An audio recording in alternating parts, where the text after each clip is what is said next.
Okay, we go through this every time. Sorry about that. I'm live. Hello, everyone, and welcome to tonight's Cheapskates Club show.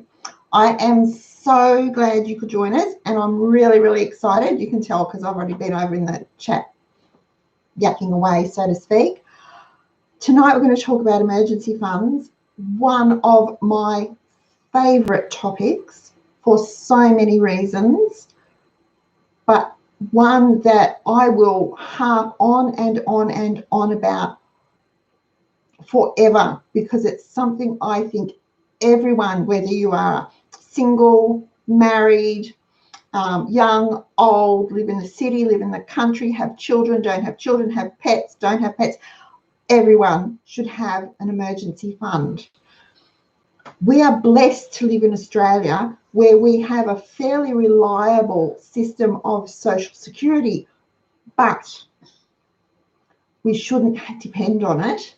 We shouldn't rely on it. We should be self-sufficient, and we shouldn't look on that as a long-term solution to a long-term emergency, or even a short-term solution to a short-term emergency, because there's so much because it's not enough to live on. For a family, for a single, for a couple, it's just not enough. It's not meant to be long term. It's not meant to be enough to live on. It's meant to be enough to help you in an emergency. So whether that's disability, sickness, unemployment, those benefits are there for you, but you still need to have some backup so that you don't rely on them, because if you do rely on them, you will find your lifestyle changes drastically, as we did. Some of you already know our story, some of you don't. I'll do a quick recap. But about 25 years ago, just over 25 years ago, I had a really nice part-time job because we had two little boys. We had an older house that we were renovating. Wayne worked full-time, and I had a part-time job, and I loved my job. It suited me down to the ground. I really enjoyed it, but it ended very suddenly one Thursday. And so I was a little bit upset for about 5 minutes, because I thought, well, you know what? We have money in the bank because we've been saving up to renovate our house. Wayne still had his job. I'll find something else, not a problem. Except that on the Friday, which was the very next day, not even 24 hours later, Wayne lost his job. So there we were with no income, two little boys. We had a 3-year-old and a almost 2-year-old, and half a house, because a couple of weeks before that, about 3 weeks before that, we'd actually ripped the whole back of our house so that we could extend out and add on a family room and bring the laundry inside. It was an old house. The laundry was outside. Doesn't work with little people, trust me. So I wanted the laundry inside, all sorts of things going on. We had black plastic on the walls and no jobs. Now, the tricky thing is, where we were living was rural, and while it was a large city, a rural city, Wayne's particular trade is specific. And so finding work in his trade just wasn't going to happen. It was awful. I spent the whole weekend. I was so sick for a whole weekend. Monday morning, got up, went to the doctor, and I thought I was stressed, worrying about what we were going to do. Wayne thought I'd picked up some sort of horrible bug. And no, I was pregnant, and we were expecting baby number 3. So there we were in the space of 4 days. We'd gone from a 2-income family with 2 little boys and money in the bank to do renovations to a no-income family, still had 2 little boys to look after, half a house. We still had money in the bank because for our renovations, but we were going to have to live off it. And and new baby on the way.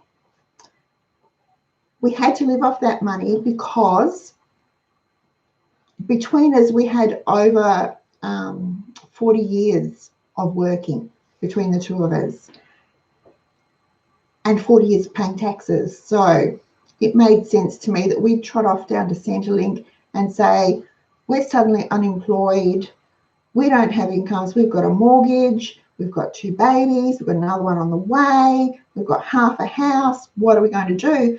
And the girl I spoke to was delightful. She was beautiful and she was so sympathetic and very kind, and promptly explained to us that because we had money in the bank, we didn't qualify for any social security help. So being the kind, tolerant, patient soul that I am, I went, oh my golly gosh, that's no good. Whatever will we do? And she did. She tried really hard to help us. She told us to do something and come back and see her the next day. And we just said, we can't do that. For us, what she was telling us to do wasn't honest, and we couldn't do that. And so we didn't qualify. We had to support ourselves, and we did. It took Wayne nearly 4 years to find a regular full-time job back in his field. We had to move interstate to get that job. We had to sell our house. We had to uproot our children. It was a huge drama. And I keep thinking back that if we had been smarter back then and had an emergency fund, it wouldn't have been nearly as stressful. It wouldn't have been as hard on us. So emergency funds are essential. Even if you think you are never going to be unemployed, or you're never going to have a long-term illness or even a short-term illness, you still should have an emergency fund, because things happen and life goes pear-shaped in the blink of an eye, or in the course of a 2-minute conversation to say, look, we've really enjoyed having you work for us, but unfortunately your job is no longer a part of our program and we don't need you anymore. So emergency funds, whether you think you need one or not, are essential, and you do. Now, I need to clarify, because there's a discussion going on in the Cheapskates Club forum, in the members forum at the moment, about emergency funds.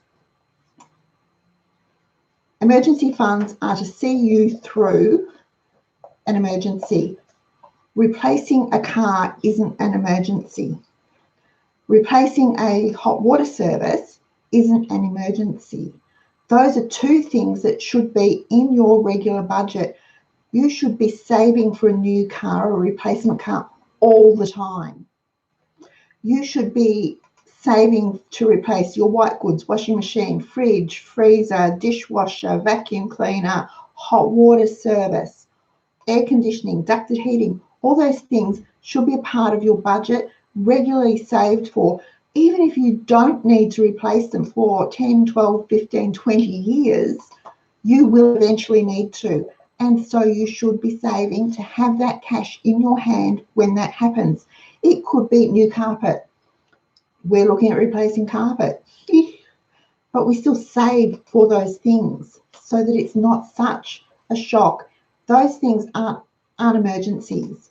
Those things are just part of your household maintenance. Replacing your car when it wears out is an ongoing savings program.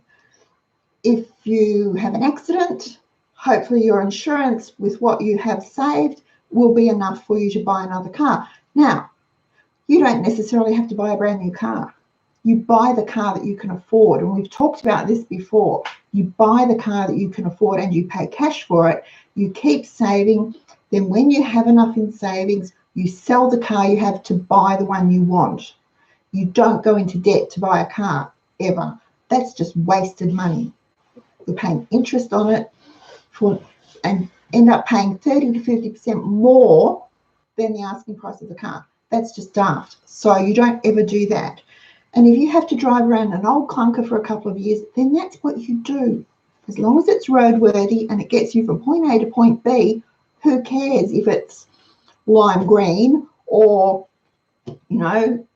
old or whatever? It's a temporary thing. You can save up to buy your dream car if you really want to. Now, we drive our cars till they stop, just about. We always have. I see absolutely no point in spending tens of thousands of dollars, coming up from some of them are hundreds of thousands of dollars, on a car just to have it devalue quickly over time because it's supposedly new. You can pick up a 12-month-old, 2-year-old car for a lot cheaper, and they'll have low miles on them, so you don't need to go into debt to buy a car. But back to emergency funds, buying a car is not an emergency. It's something you should be budgeting and saving for all the time. Your emergency fund is 1 month, 3 months, 6 months, 12 months worth of your complete living expenses, so that when your world goes pear-shaped, or if your world goes pear-shaped, you know that if you lose your job or if you have to stop working for a reason, and it could be a sick child, it could be a sick parent, all sorts of things happen. You could be ill, all sorts of things happen. You still need to be able to eat, pay the gas, pay the electricity, pay the water, pay the mortgage or the rent, pay the council rates, pay your insurances, put petrol in your car, put shoes on your feet, pay the kids' school fees, all your living expenses, every single thing should be covered in your emergency fund. Now, Hannah and I were talking about this after I picked her up from work today, and so many people don't realise that all those things should be in their budget. They're not, suddenly having the kids bring home a notice from school to say that it's school photo time shouldn't be shocking. You know that school photos get taken every year. Build it into your school fees account so the money's there. Ditto with the school uniforms. You know you're going to have to replace school uniforms. It shouldn't come as a surprise. The money should be there. It's not easy. It's not easy. And we were saying, a year's worth of living expenses for some families could be $50,000. Nobody can just save $50,000 just, in a couple of months, unless you sell off a whole lot of stuff, rob a bank, I don't know, win lotto, do something drastic. But it takes time to build up. So you start off small and you go for 1 week of living expenses. And when you've got that week saved, build it up to a month. When you've got that 1 month saved, keep adding to it until you have 2 months, then 3 months. How long or how much you need in your emergency fund is a very personal thing. I used to always, if you go back through the website, go back a long way, you will see that I've always gone 3 months living expenses is adequate. Then a while back I said maybe 3 months isn't quite enough. 6 months is probably a nice buffer to have. If you have 6 months of all your living expenses, you don't have to stress, and you know that you can stretch them so that you might get 9 or 12 months out of it if you need to. So aim for 6 months. Then some research came out, and it was quite shocking that depending on how old you are, you can be unemployed. The average length of unemployment for someone aged 50 is 72 months. 72 months. That's a long time. 4 years. No, 48 months is 4 years. So it's 5 years, yeah. 6 years. 6 years. That's average. If you're 50 and suddenly unemployed, that's the average length of time. You're almost due to retire before you get a job. So could you live on unemployment benefits at School New Start? Could you live on that for that length of time and still pay your mortgage or your rent, still, pay your insurances, eat well, keep yourself healthy, pay your medical insurance, little things like that? Go on holidays. How drastically would your lifestyle have to change? think about it. If you have an emergency fund, it's not such a big deal. And yes, while I don't think anyone should have 6 years of living expenses saved up just for an emergency fund, having that 12 months there does give you a decent buffer. The other thing that you can think about is you may not necessarily find a job in your field, but a job is a job. As long as it's honest work and you get paid fairly, it doesn't matter what you do. You could be a neurosurgeon pulling weeds in a garden. It doesn't matter as long as you are bringing in an income. As long as you are doing honest work for an honest day's pay, and I know that sounds trite and it probably sounds old-fashioned, but it's the truth, it doesn't matter what you do. Being too proud to work isn't going to get you anywhere. So let me just see what I've done. I've moved something. Uh-oh. There we go. Sorry, folks. I clicked the button and it moved on me. So how do you build your emergency fund? Slowly, as I said, by throwing every spare cent you can into it. But before you do that, you actually need to decide how much you're comfortable having in your emergency fund, how much you think you would need, how long you think you would need to rely on it before you were able to get back to normal. So if it's only a month, save a month. Now you need to work out what that month's worth of expenses is. So for us, it includes things like food, water, gas, electricity, mobile phones, internet, petrol, the car insurances and registrations, house insurances, medical bills, what's in our clothing budget, what's in our gift budget, what's in our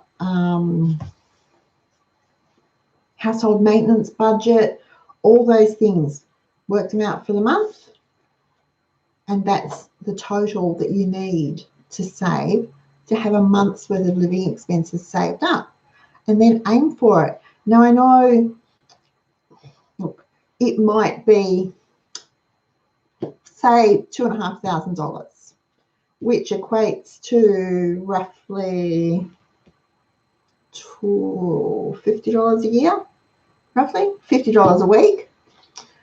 You might not have $50 a week wiggle room in your budget at the moment. So look for ways that you can find it. Look for ways that you can build it. It could be using birthday money, Christmas money, selling a few things that you don't use, or learning to knit so that you can sell dishcloths, or selling veggies that you grow in your garden. It could be, and I've known we have cheapskaters who have done this, getting a second job temporarily until they've built up their emergency fund. Now, one of them that did this was actually a single mum, and she said she was only able to do it because she had parents who were prepared to look after her kids on Friday and Saturday nights while she worked. But she took a second job, and that income from the second job went into her emergency fund. Once she built it up till the point where she was comfortable, she was able to stop the second job. But she was prepared to work for it, to get it. She knew what she wanted, she focused on it, and she did it. So if it means that you've got to get a second job, then you get a second job. It's not forever. It's only until you've built your emergency fund, or until you've got it started and you're comfortable knowing that you can keep it going. It's not forever. It's not till the day you retire. It's just a temporary thing. I think that we get hung up on wanting things, or differentiating between wants and needs, and long-term, short-term, permanent, temporary. A second job to build your emergency fund, if you do it for a year, you've set a timeline, you've set a goal. Once that year's up,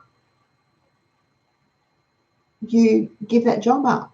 And in the grand scheme of things, what is that in your entire lifetime if it gives you the peace of mind to know that if something happens, you can manage financially? it makes sense to me to just be prepared to do whatever it takes for that peace of mind. And you can do anything. I used to tell people in workshops, you can do just about anything for 15 minutes, probably not hold your breath, but just about anything else you can do for 15 minutes. So think about that as you build your emergency fund. What can you do that will help you build that faster? Now, I know that there's some really talented cheapskaters out there, and they do amazing things. So think about turning those into a little cottage industry. It doesn't have to be anything fantastic. And I know, and I've spoken to some of you about this too, often when you turn a hobby that you love into a business, into a money-making thing, it takes the pleasure away from it. But if you're only doing it for a short time and then you can go back to treating it as your hobby, it's not permanent. It's not going to be a chore, and you've got a goal. And once you reach that goal, hooray, you can celebrate. So, all right. Barb would like to know, is an emergency fund more important than paying off debt? Okay. Two schools of thought here. Mine personally is build your emergency fund to $2,000. $2,000 is probably enough to cover things like, getting sick and not being able to work for a couple of weeks, that sort of thing. You'll have the money to survive on and then pay off your debt. Now, the other school of thought is do it half and half. So put half your money towards paying off debt, half towards building your emergency fund. Now, if you follow the payment push, paying off debt is actually quite speedy. And again, I do things differently to everyone else, and I know they hate me for it, and I've argued with some of these gurus about this, but choose your smallest debt, throw everything at it, get it cleared off. Use that money for the next smallest debt, throw everything at it, get it cleared off, and keep using that money until you've got your biggest debt, which should only ever be your mortgage, and then throw everything at that, get it paid off.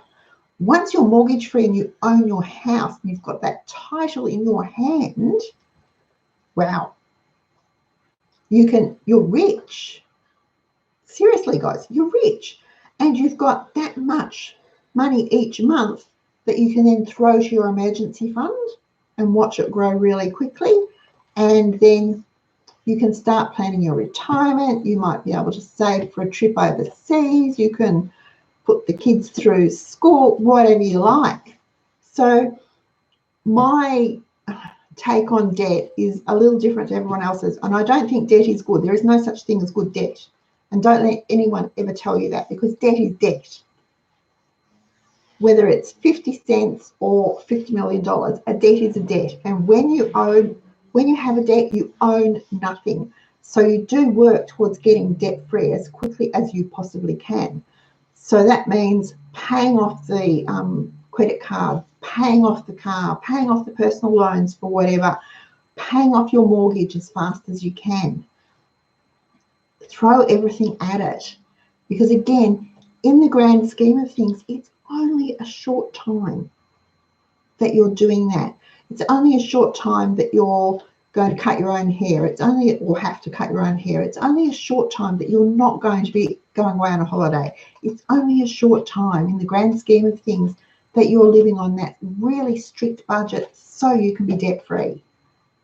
Because I can tell you, when you don't have any debt, you can sleep really well at night. You don't have to worry about an envelope landing in the letterbox saying you owe however much. You don't have to worry about someone knocking at the door to tell you that you've got to hand over more money or lose something. You don't have to worry about interest rate rises. You don't have to worry about how you're going to manage, because you are debt free. You've paid your debts. Whatever you have, you own. No one can take it away from you. It's a really good feeling. And again, you have to work work for it. You do have to work for it. If someone tells you it's really easy, no, it's simple. The process is simple. You pay it. You pay down your debt as quickly as you can. That's simple. It's not easy. You will have to make sacrifices. There will be times you will go without. There will be people saying, oh, let's go away for the weekend, and you go, no, we can't afford it. Or no, we're going to stay home and grow veggies or whatever. And you will be doing that. But very soon, you'll be the one saying, we're going on a round the world cruise. Would you like to come with us? And they'll be going, no, we can't afford it. So, it's a short time. It's a really short time. In the grand scheme of things, it's a very short time that you are going to have to do that to be debt-free. But it is worth it. So I'd say if you don't have an emergency fund and you do have debt, aim for $2,000. Put it in a separate account and forget about it. Then start paying your debt and use the payment push. Choose your smallest debt, throw everything at it. Then when it's gone, move on to the next one, throw everything at it, and just keep going, because it will disappear really quickly. And you'll be debt-free before you know it. Now, there's a chart on the Cheapskates Club website, and there's a whole lot of explanations about payment pushes. If you want to know more, type it into the search, payment push. It'll come up and be explained for you. But yeah, did that confuse you more, Barb? Sorry.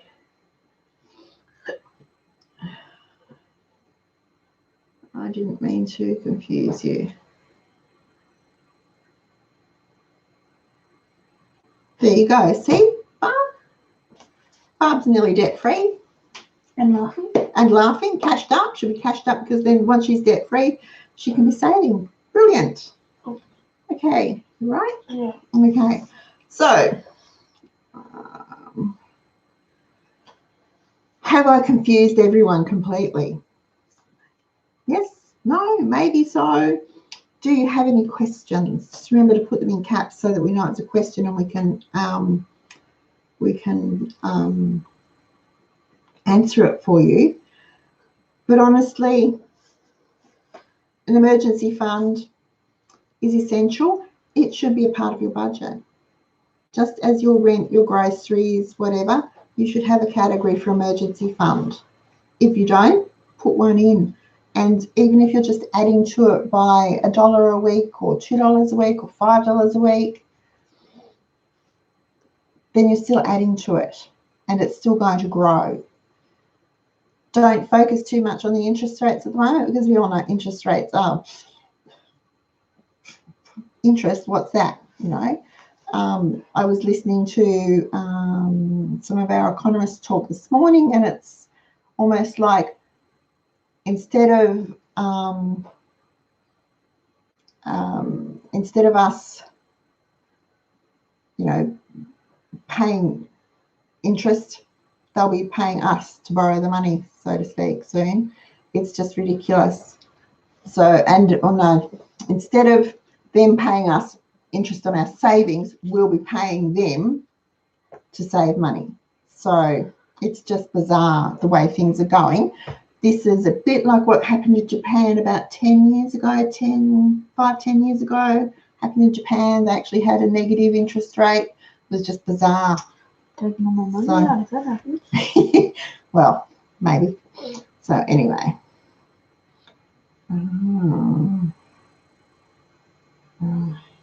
Hello, Lynette. Hello, Lisa. Hello, Kat. Diana. Okay. So everyone's here. Beautiful. All right. We are aiming with our emergency fund for 12 months. Emma would like to know, should it be kept in a separate bank account? Because she has lots of accounts already for various things. Okay. Emma, if you are really disciplined, you don't need a separate bank account, because you'll be able to track via a spreadsheet or pencil and paper, whatever, how much of the money in the bank account is your emergency fund and never touch it. Or in your new planner.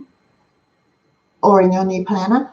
But not very many people are that disciplined. Not very, trust me, I know, I'm talking to them all day, every day.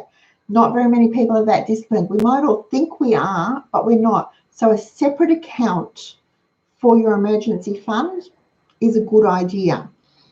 Not necessarily essential, but a really good idea, because then you can get the direct transfers set up so you never actually see the money going from one account to the other. And if you only ever touch it for a true emergency, then it's you pretty much set and forget when you can do that. Whereas if you have it one account for everything and you're trying to track them all, it gets a bit confusing, and it's much easier to say, oh, I'll just borrow from emergency fund to pay whatever and I'll pay back. It never happens. So you have to be really disciplined if you just have the one account. If you think you can be, go right ahead. But once you've set up your emergency fund account, you should just put it away and forget about it. Check it, check the balance once a month or once a quarter. And then at the end of each year, when you review your budget, look at increasing your payments for 5 to 10% so that it is continually growing as your cost of living is growing. And you'll always keep it at the level you want it to be at, whether it's 1 month of living expenses, 3 months, 6 months, or 12 months, as we're working towards 12 months. Yeah, which is very exciting. We're almost there. And that means that, you know, if I lose my job tomorrow and Wayne loses his job the next day, and we'll never find out we're having another baby again, we're way past that boat, really well and truly sailed, but you know, it won't be such a drama for us. And I know that 12 months of living expenses I can easily stretch to 2 years if I have to. So okay. Yeah, Lisa, I heard that this morning. Talking about going negative on interest rates, and people, because what's happened is Reserve Bank has a history of dropping interest rates, lowering interest rates, and spending increasing. And it's sort of, in a roundabout fashion, puts our economy back on the right foot. But they've been dropping and dropping and dropping interest rates, and our spending hasn't been going up. But our spending hasn't been going up for a lot of reasons. I think people are savvier and know, you know, not to waste their money on junk. We are becoming much savvier at our spending. The cost of things has increased enormously, especially anything that's imported has gone up by close to 50% in the last 12 months. That's a big increase on things. Now, even though we're told that, you know, our cost of food hasn't gone up that much, that's an average overall for pretty basic foodstuffs that most of us use. If we cook from scratch and we're not buying ready-made and frozen meals and things like that, all those basics have gone up about 37% this year, just in this year. So from January till now, 9 months, about 37% increase. That's a big chunk of a weekly grocery budget. So, you know, they say negative will increase spending, and maybe it will to a certain extent, but there's a lot of things playing against it too. And I often wonder if perhaps sometimes a trip to the real world and, you know, a couple of months living with a real Australian family, paying a real Australian mortgage with real Australian food costs and living costs and gas, electricity, whatever, would do some of these people a world of good. And they would realise that economics in theory is very different to economics in practice. I don't know. Anyway.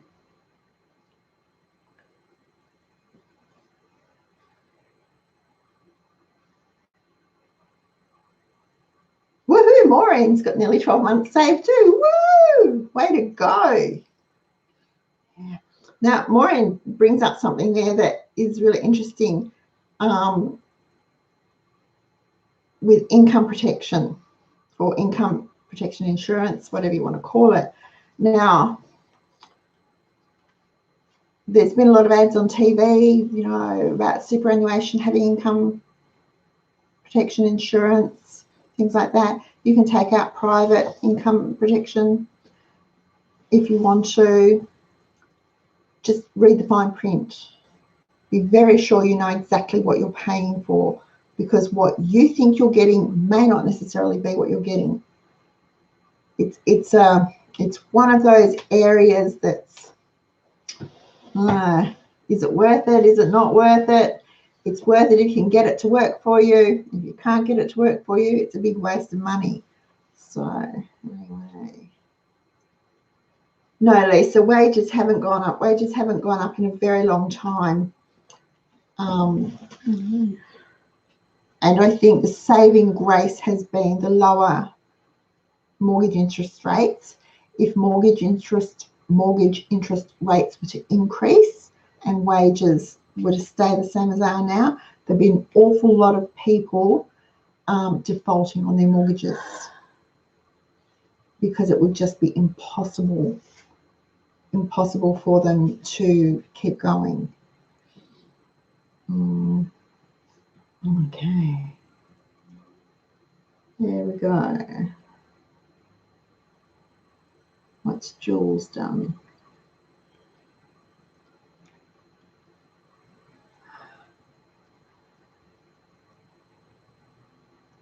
Okay, sorry folks, I'm reading comments too. So Priya's got 3 months to see her through, and that's really good because she has a little baby. So her expenses are slightly, her living expenses are slightly higher than some of ours. So that's really good. Jules is debt free except for the mortgage, and she's building an emergency fund. Well done. Okay, well, that's so exciting. I'm so excited for you all. And Karen's 15-year-old daughter is a cutie, but has, look at this, she's got her first job with a separate emergency fund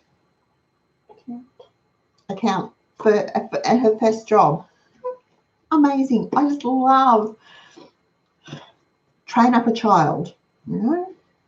I'll paraphrase there a bit, but train up a child, and that's our job as parents, isn't it, to teach them. So, and it was really interesting today over on Cheapskates Chatter, someone mentioned a comment that they were raised by spendthrift parents, and so she had to learn the hard way. So now she's teaching her children how to save and live within their means. I think that's wonderful. There's no excuse. In 2019, there is no excuse to not know how to do something. And if you don't know, just ask. If you can't ask, Google it. You'll get inundated with information, and you might be confused for a little while, but you will eventually find an answer that works for you. So, yeah, okay.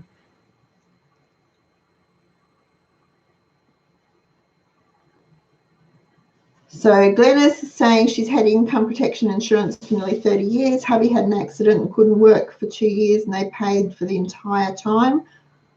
That's really good. Sometimes they don't. The fine print can be just horrendous. It can be, you expect them to pay up to 80 to 85% of your income. They don't, because they'll find a way out of it. They'll drop it after a certain amount of time, depending on what the injury is or what caused the need to make a claim. They can renege. Read the fine print. If you go for income protection insurance, read the fine print. She said it only pays usually 75% of the income. Yeah, it's not a lot. So it's nice to know. Oh my goodness. Yeah, I've had a rough time, Glennis. Oh, never mind. I hope he's on the road to recovery. All So here you go. Is everyone going to go race out? We'll finish here, go to their budgets and find where they can fit their emergency fund. I hope so. Honestly, if we had had an emergency fund that kept us, because remember, when disaster struck for us, interest rates were hitting 18%. We had friends that were paying 21% on their mortgage. Okay. It was outrageous. You know, their mortgage payments were almost more than their income. It was, and they were both working full-time jobs, and they were both working good, well-paid full-time jobs. So for us, it would have taken away, it would have meant that I'd have enjoyed being pregnant. I was quite stressed while I was pregnant. It's a wonder Hannah's not a nervous wreck. I was so stressed, you know, and then when she was born, she was sick, so that added to our stress. It was if we'd not had to worry financially, life would have been easier for us. And I don't think that anyone should ever expect to not have hiccups, because it happens. You know, it's called living and it's called life, and that's what happens. But it would have been easier for us, and we wouldn't have been as tense, as sick, as nervous as we were during that time if we'd not had to worry about every single cent we spent. Now that's when I developed my my perpetual shopping list. I started stockpiling. It's where I learned to cook. I could cook, but I actually learned to cook properly. Grow a garden. I got mum to teach me to sew properly. I learned to knit, recycle things. I became a fiend at garage sales and haggling. If that button's 5 cents, well, I'll give you 2 cents for it. And I wouldn't leave till I got the 2-cent button. It was a godsend in a lot of ways for us, because it did change our lives, and it changed our lives for the better.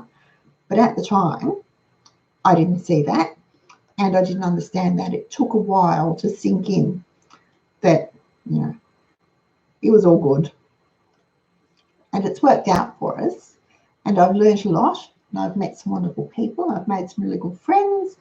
And I'm sure we have a lot more now than we would have had if we hadn't gone through that terrible time. But if I can save you from going through that terrible time, because it was terrible, it was awful. It really was awful. If I can stop someone else from doing that by helping you or helping them to understand that small sacrifices now, you don't miss. You don't miss not buying the coffee. You don't miss not going out for dinner. In the grand scheme of things, you don't miss it. But you would miss losing your house if you couldn't pay the mortgage.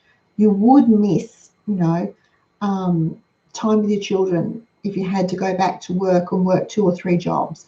You would miss all that. So if I can help someone by explaining what we did and how we did it and save them that stress, then my job here on earth is done, and I can die a happy, happy, happy woman. Not that I'm planning to anytime soon. Okay, so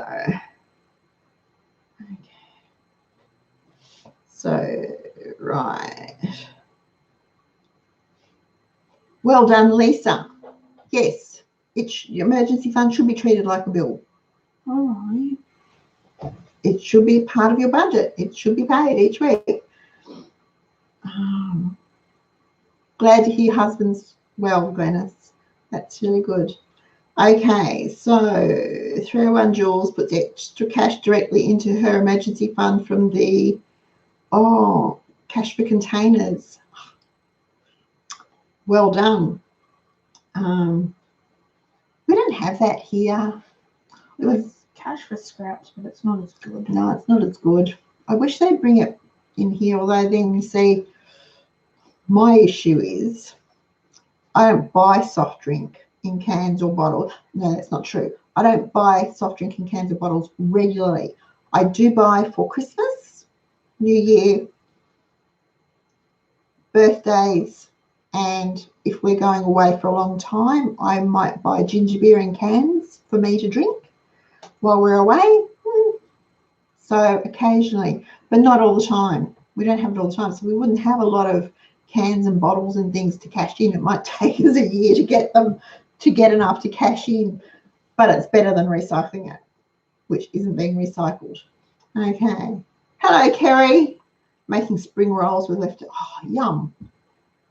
Oh, Kerry's making spring rolls. Now, we've got spring roll wrappers up there, but have you ever made spring rolls in pancakes? Not crepes, but make a proper pancake, a thickish pancake. Put your spring roll mixture in, roll it up, put it in a baking dish, sprinkle it with a little white sauce and cheese, and bake it. Yum. That's not spring roll. Well, it's not really a spring roll, but they were spring rolls when I was growing up. It was sort of a bit like a Chico roll because it was a bit doughier and thicker. No. Really good. But can you make spring rolls this week? Thursday? Yeah. You mean? Okay. I could do it for the lunch show.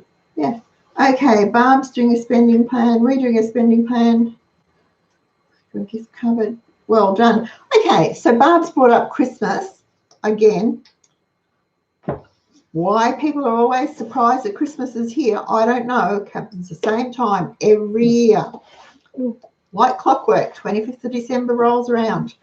But today's 1st of October. It's the first day of the Own Your Christmas Challenge. Again, it's over on our website. The first week is planning week, so there's a whole lot to do for budgets and gifts and handmade gifts and Christmas cards and all sorts of things. So if you're thinking you'd like to join the Own Your Christmas Challenge, zip over to the Cheapskates Club website, and the little ticker thing at the top will take you to the page for week 1. So that the aim of the Own Your Christmas is obviously to own your Christmas, but it's also to have everything done by the 30th of November. So when the 1st of December rolls around and everybody else in Australia is going stir crazy and is frantic, we can sit back and relax because we know that the cards are sent, the tree is up, the presents are wrapped, the clothes are sorted, Christmas dinner, Christmas breakfast, Christmas lunch is all sorted, New Year's is sorted. You can sit back and relax and enjoy the season, and that's what the aim of our Own Your Christmas Challenge is.